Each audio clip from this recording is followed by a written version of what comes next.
Good evening to one and all, the dignitaries on the dais, parents and students. It is very glad to be here and నా పేరు నైనా జస్వాల్. నేను ఏషియాలోనే first అమ్మాయి ఎవరైతే 8 years లో 10th class pass చేశారో. ఇంకా 10 years లో నేను నా ఇంటర్మీడియట్ కంప్లీట్ చేశాను. ఇంకా 13 years లో ఇండియాలోనే యంగెస్ట్ జర్నలిజం గ్రాడ్యుయేట్ అయ్యాను. ఇంకా ప్రస్తుతం 15 years ఏజ్ లో నేను పీజీ ఫైనల్ ఇయర్ చేస్తున్నాను. ఇంకా టేబుల్ టెన్నిస్ లో నేను India number 1 national champion, south Asian champion. ఇంకా నేను పియానో ప్లే చేస్తాను, ఇంకా పాటలు పాడతాను. And I'm ambidextrous, I can write with my both hands. And typing లో నేను A to Z only 2 seconds లో టైప్ చేస్తాను. సో ఇంకా నాకు రామాయణ్ 108 శ్లోకాస్ కంఠస్థం ఉన్నాయి. ఇక్కడ వచ్చేసి నాకు చాలా ఆనందంగా ఉంది. ఇంకా ఇవన్నీ నేను ఏదైతే అచీవ్ చేశానో ఇవన్నీ నేను ఇష్టపడి చదివాను, కష్టపడి కాదు. నా తండ్రి నేను చిన్న ఉండంగా తల్లి ఒడియే బడి అని నేర్పించారు.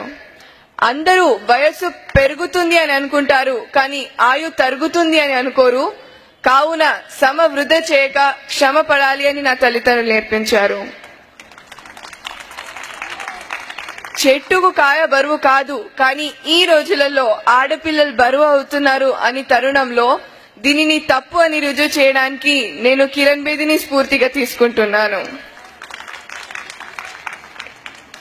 కన్నీటి వర్షాలకు కష్టాలు చల్లారవు, కావున ఆడపిల్లలకి మార్గం చూపించేది తల్లిదండ్రులే. అందువలన నా తల్లిదండ్రులే నా జీవన ఆధారం. ఇంకా కొండెకు సైతం గుండె పగిలే విషయాలు వెలుగులోకి వస్తున్నాయి. అది విజయవాడ ఆయేషాయే కానీ, ఢిల్లీ నిర్భయే కానీ. సో అందరూ ఆడపిల్లలు బలి కాకుండా ఝాన్సీ లక్ష్మీబాయిగా మారాలి అని నేను కోరుకుంటున్నాను.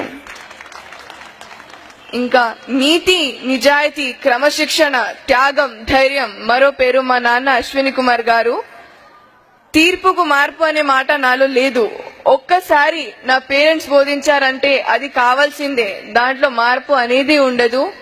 ఇంకా ఏ క్రమశిక్షణ లేకుండా, ఏ లక్షణం లేకుండా సంచరించడం మృగంతో సమానం అని నా పేరెంట్స్ బోధించారు.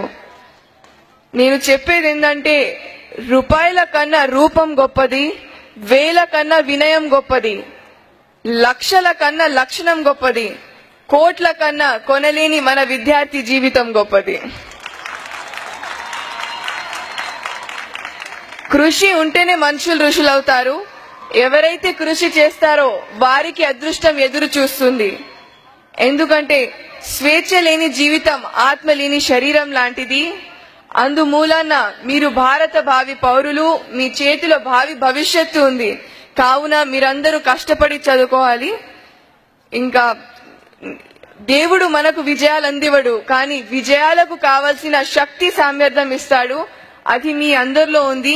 దీనిని మీ గురువులు ఆశీస్సులతో వినియోగం చేసుకోవాలి. తల్లిదండ్రులు గౌరవముని అంటారు, ఎందుకంటే వాళ్ళు ఎలా ఉన్నా తన బిడ్డలు మాత్రం సుభిక్షంగా ఉండాలి అని వాళ్ళు శ్రమిస్తారు. సో వాళ్ళు చేసే శ్రమని మీరందరూ వృధా చేయొద్దు.